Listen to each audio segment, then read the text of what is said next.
What's up, guys?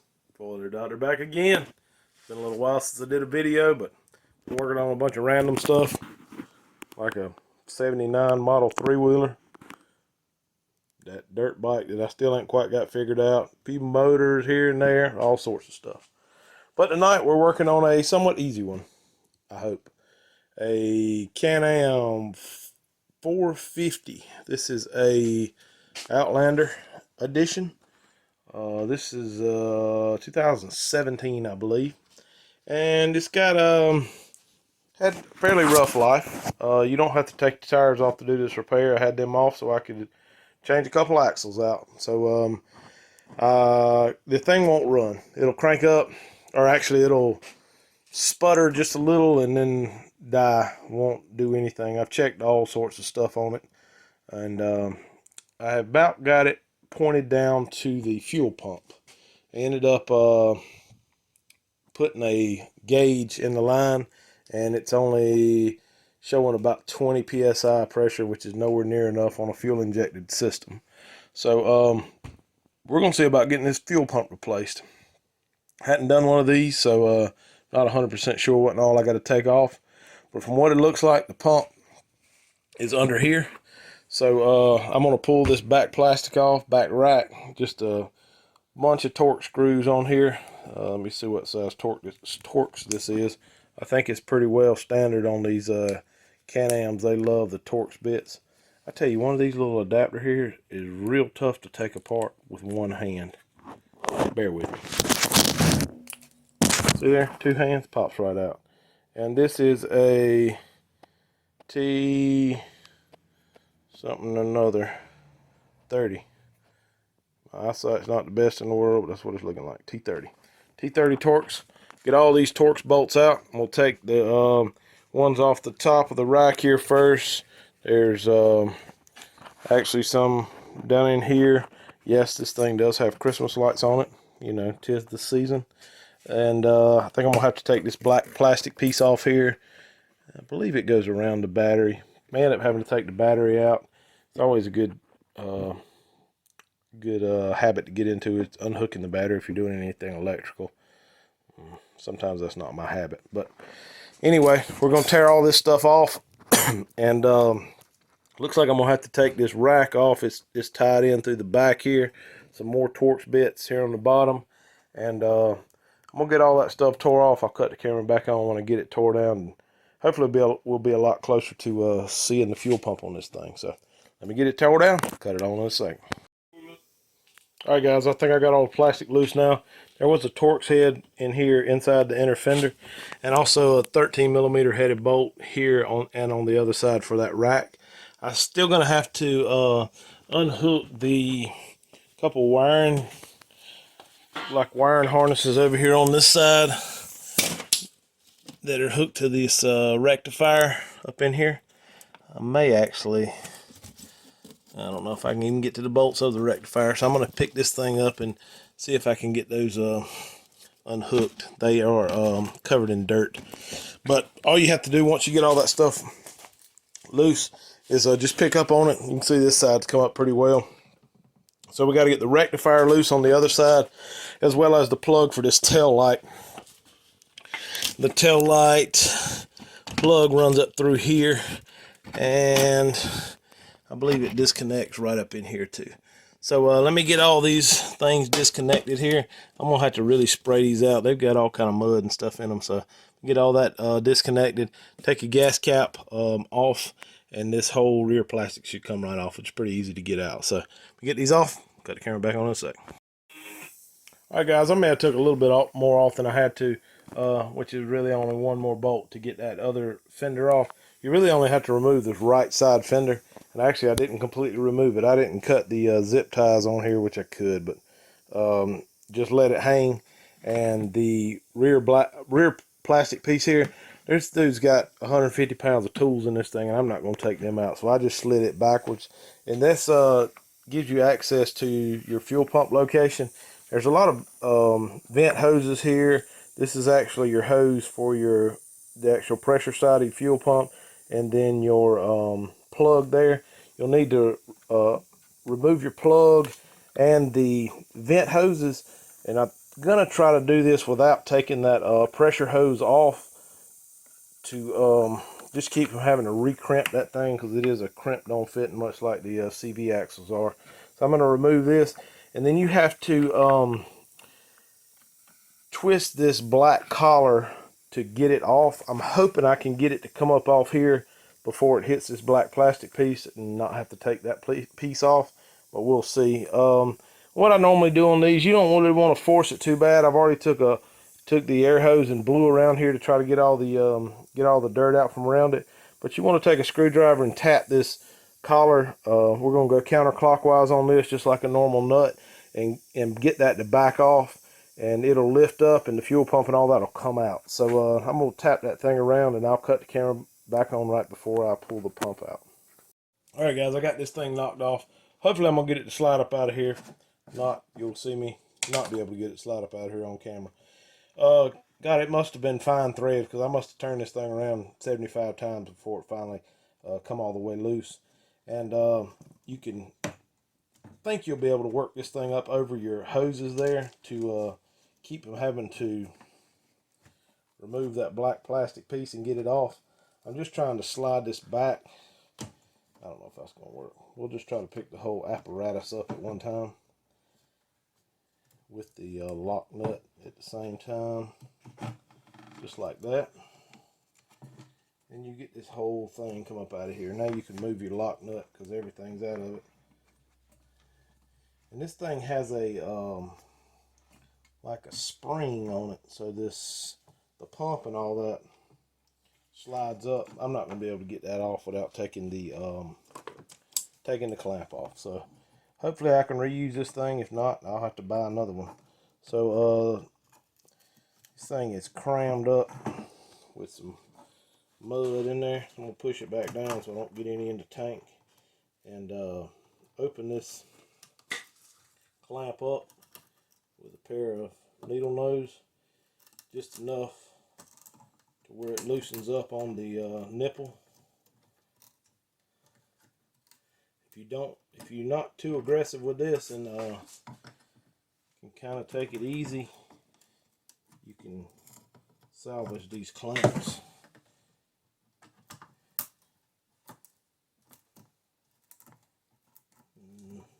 Looks like I'm about to get it to slide off of there. Looks like I got it loosened up enough to get the clamp to slide off, or just about enough.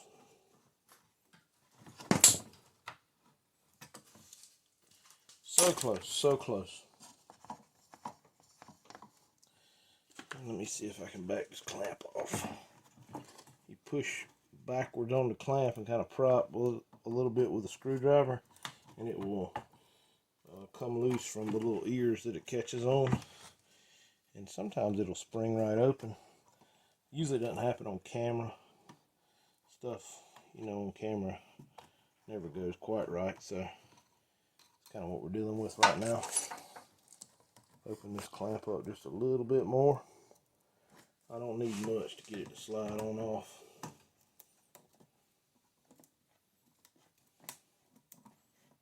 There we go. I believe that's going to be enough. Wiggle this thing around, and voila, just like that, 15 minutes later, you get the clamp off. And then if everything goes well, this thing will slide right up out of here. It does have a strainer, filter, whatever you want to call it, on the end of here. So you're going to have to work it around to get it out, as well as the float for the fuel level. There it goes.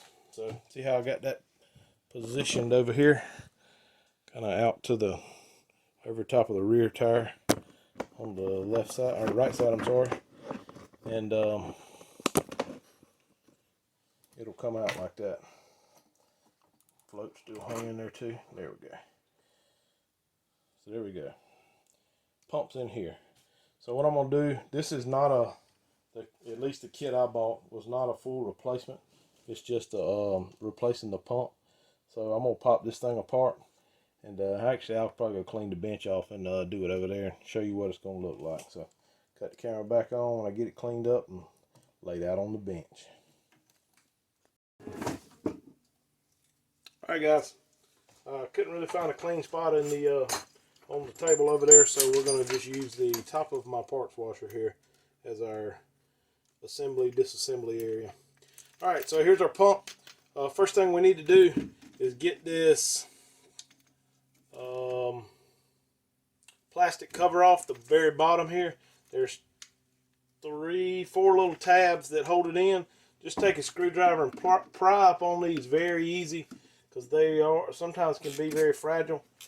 Just go real easy. You end up having to get all 4 of them off before the thing will pop up. Let's see if I can, like that. And then this last one here. There it goes. All right, and then that bottom cover will slide off, and then that exposes your pump. The pump should slide right out. There's an O-ring up in there. Hopefully I'm gonna have enough wire. No, I'm not. I'll have to push this top portion down some. It's on a spring, so hang on, hold that note. Let me do something real quick to hold that thing down, because like I said, it is spring loaded and you need to get some of the tension off so you can get the wires out. Press this thing down, kind of hold it, and what I do sometimes is clamp the bottom of this shaft with the vice grips. Got the vice grips too tight, so they're not going to clamp it. So clamp the bottom of the shaft with the vice grips to hold it down, to give you a little more length on your wires to work with. Like that. And then your pump will slide out like that. Move this gasket up. Hoping y'all can see this real good. Let me check the camera real quick, make sure you, oh yeah, I think you can see it. Alright, so what we got here, the kit I ordered online, just almost a somewhat universal kit, but it does come with the pressure relief valve, which is a good thing. I've had those go bad before, and they can be a booger to figure out what the problem is. But here's our little pump. Just kind of check it out, see if it looks fairly close to what you've got, and it does. As with most of these things, well, some of them they have a plug to just unplug it. This case here, the wires are bare on the end, so I'm pretty sure I'm gonna either have to, yeah, I'm gonna probably just end up cutting these things, and I'm going to end up cutting them and butt connecting them, which the kit actually comes with some butt connectors. Butt connect them back up together. It's got the blue wire, which matches up with the blue wire here, and the black wire is actually splits off, and it splits off on the new pump too.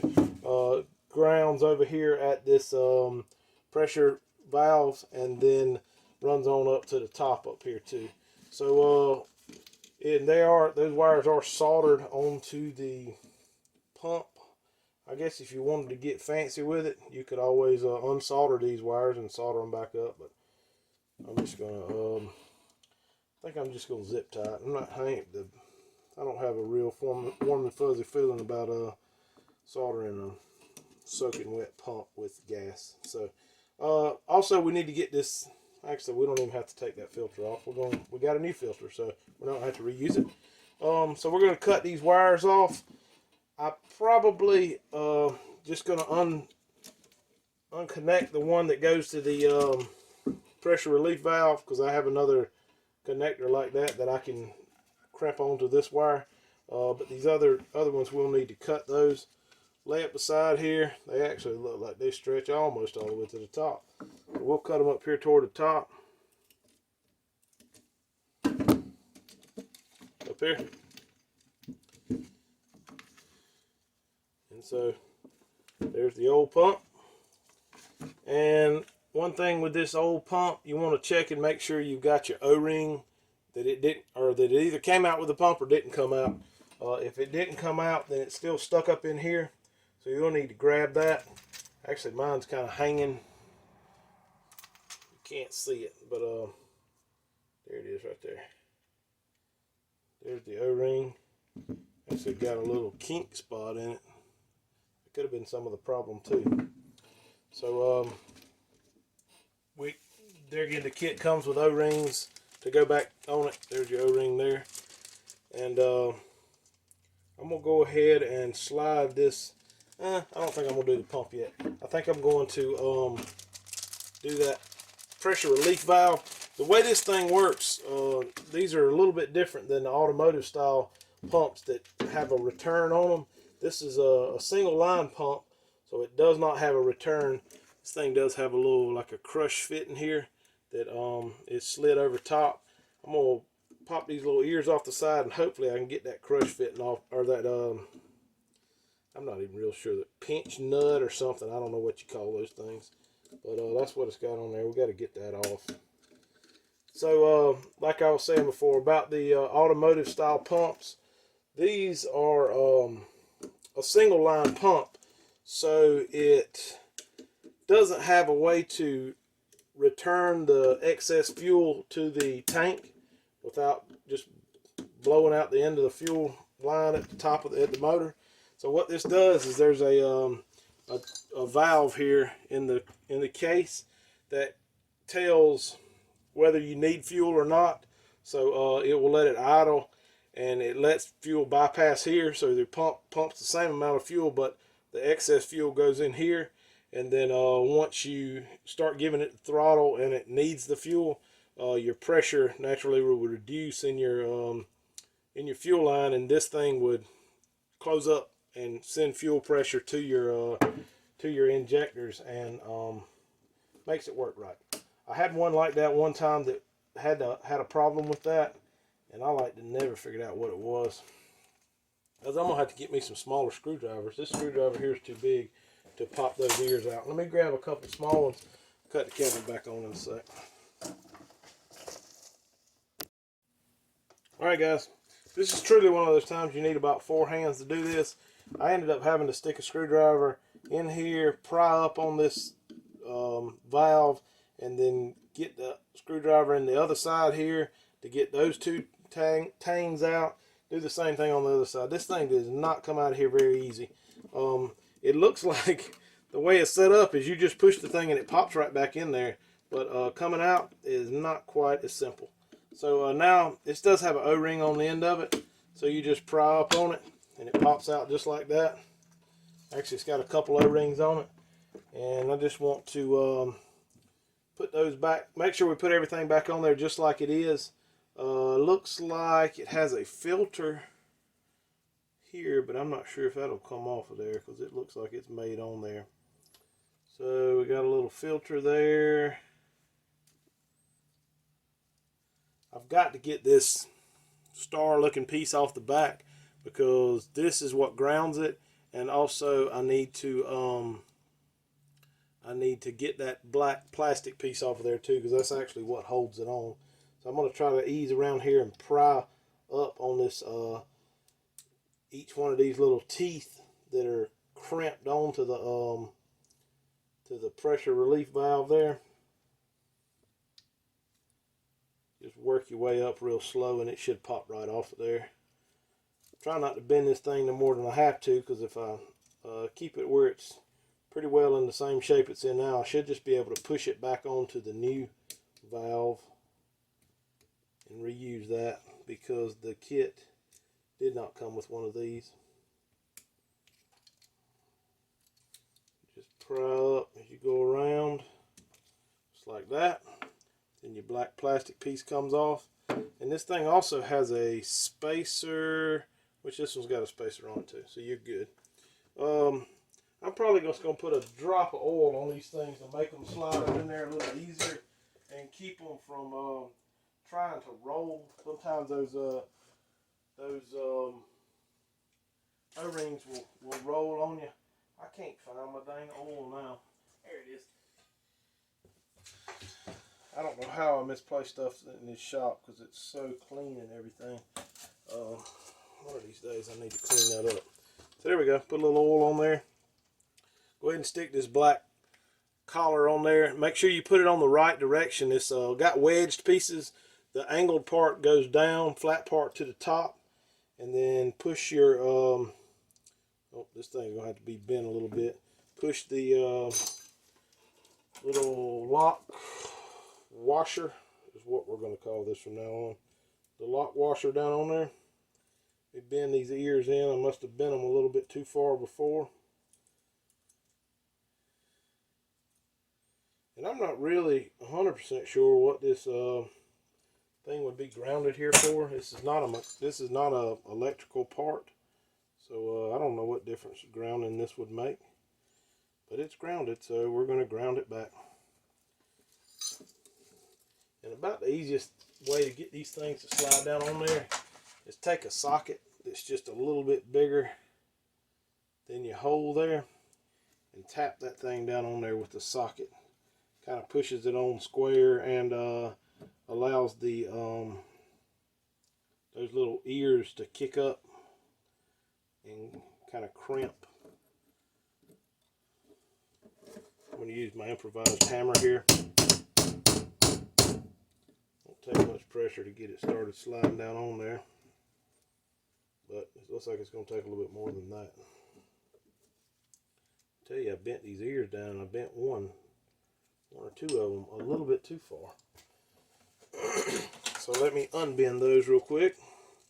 Small pair of needle nose should fix that problem pretty easily.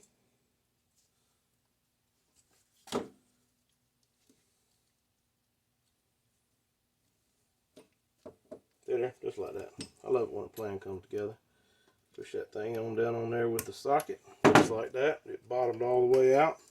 Now we're going to slide this back up in here. And if everything goes well, if you push this thing with a decent amount of pressure, it should kick these little ears out and just snap right back in there. Maybe.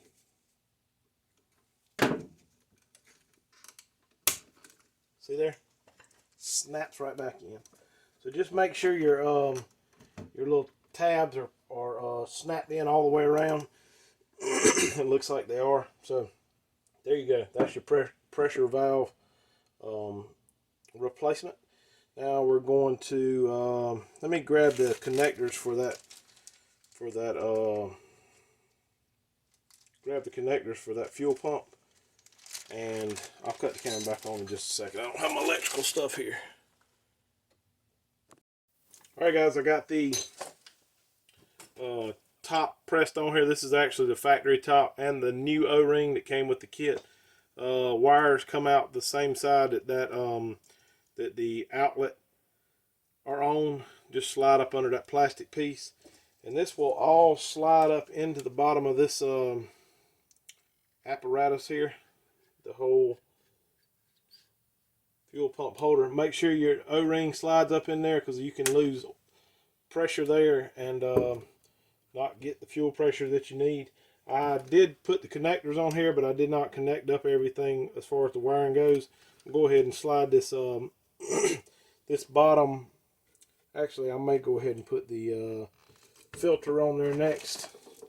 Hopefully, yeah. Let's see. Hopefully, this thing's got one of those little lock washers on it too, because I do not have one of those, and this stuff tough to reuse, those real small ones like that. Had trouble with that in the past. So same thing works with this one, just like we did that larger one.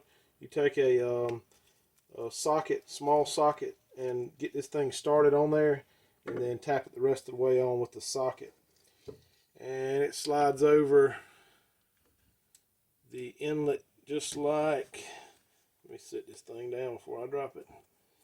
Slides over the inlet just like this. Sometimes you got to kind of press them on because they're kind of tight. Just like that. It's pretty tight. I'm not going to have a whole lot to put this little lock washer thing on here, but we're going to do what we can. I can't even pick the dang thing up. It's so small. There we go. Alright.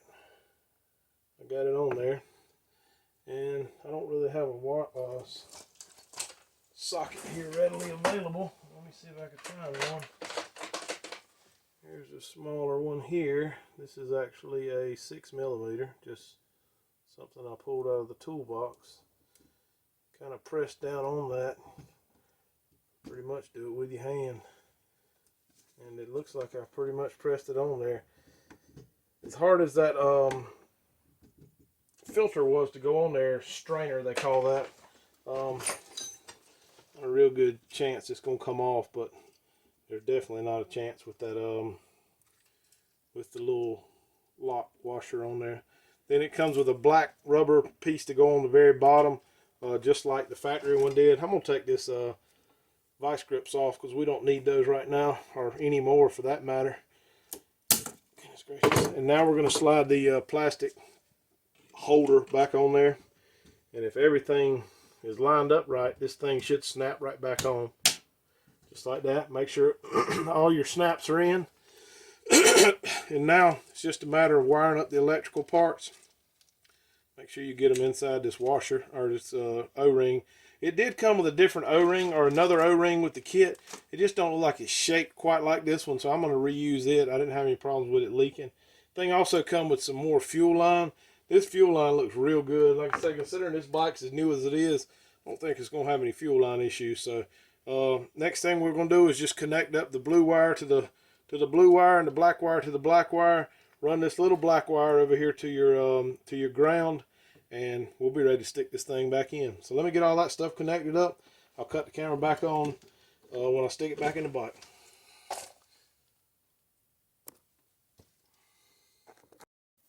Alright guys, I did stick a couple zip ties on this thing just to hold the wires up. I did cut one of those off when we took the thing apart. So I believe this is about how we had this thing laying when we stuck it all back, or pulled it all apart, so it should go back in the same direction.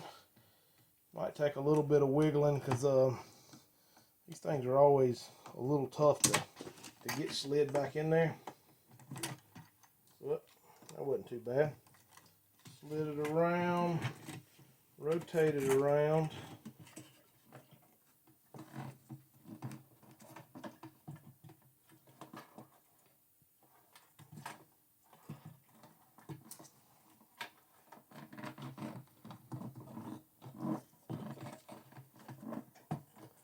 I believe my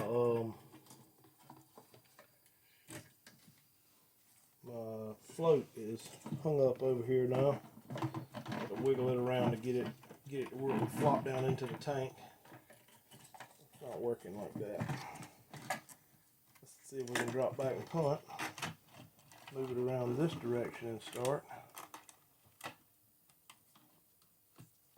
Still won't spin around.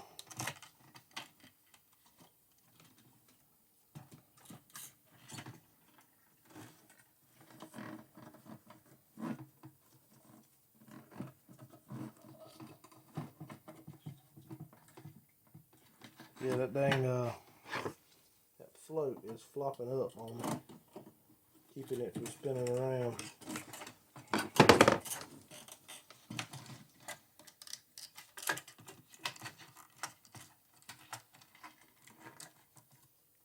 So what we're going to do is pull it out and start over again. See if I can get it. The float needs to go back in that direction. I'm going to see if I can get it to slide in there, kind of on this side, and rotate it around. Just like that. That's what you need to do. So your float and your filter should face that direction, and then it should slide right down in there. From the best I can remember, this thing was rotated at about like that. The plug was facing toward the front. Then your vent and your outlet were heading in opposite direction. So now we need to go back with our lock nut, I guess you want to call that, the plastic round thing that goes on the outside. I don't even see it right now. Here it is right here. Actually, I'd left it on this hose here, which is pretty convenient. So see if I can feed it back on here. Well, now I got to pull the pump out just a little bit. There it is. Feed it back in there like that. And then just start screwing this thing down. Best to screw it down with your hands to start off with, just to make sure you get it going down on there square, because you don't want to cross thread this thing, because we're dealing with plastic threads on both sides, and plastic threads aren't real forgiving when you start stripping stuff out. Let me see if I can get it where it's going to start down on here.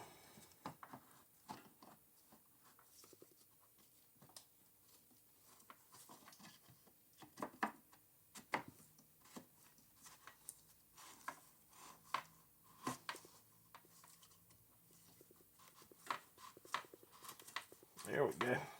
Going down on there now. But now it's just a matter of tapping the thing back on there. It's probably going to take me a minute, because this is what I went through before, and it took forever. Actually, it wasn't even all the way on there.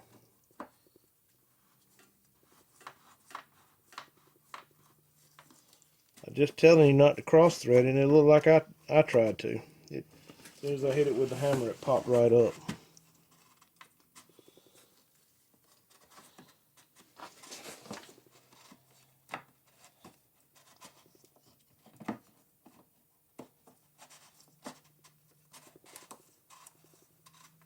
Looks like it right there.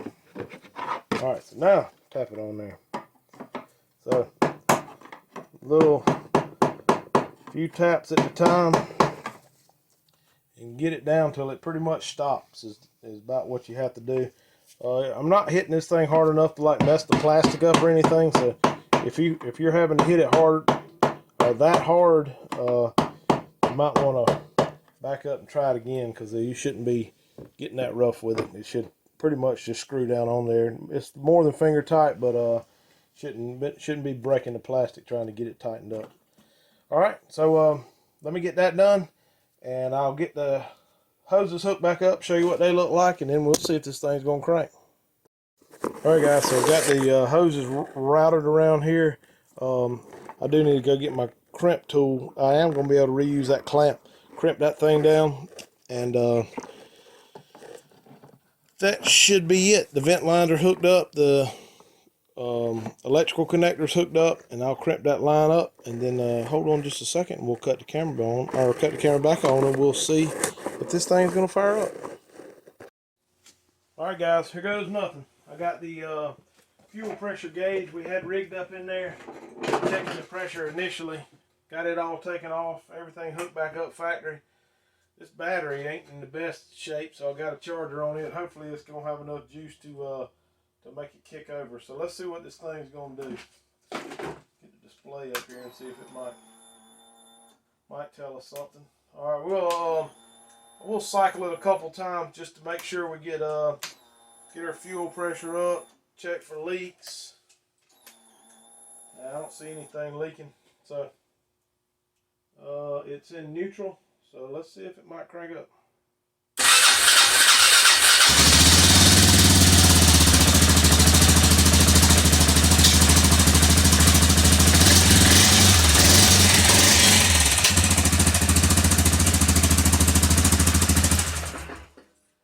Well guys, looks like that's what the problem was. So had low fuel pressure. Actually it would just turn over, would not crank. And change the pump out. Seems like it's running good now. Now we just got to put these 10 million bolts back on, because I did clean the idle air control valve while I had it apart, and took the air box out and all that stuff, put the back fenders back on, and then I got to put some axles in the front of it. So that's gonna probably be another day. But appreciate you guys watching. Ain't no telling what the next video may be. But y'all stay tuned and you'll get to see it. Have a good night.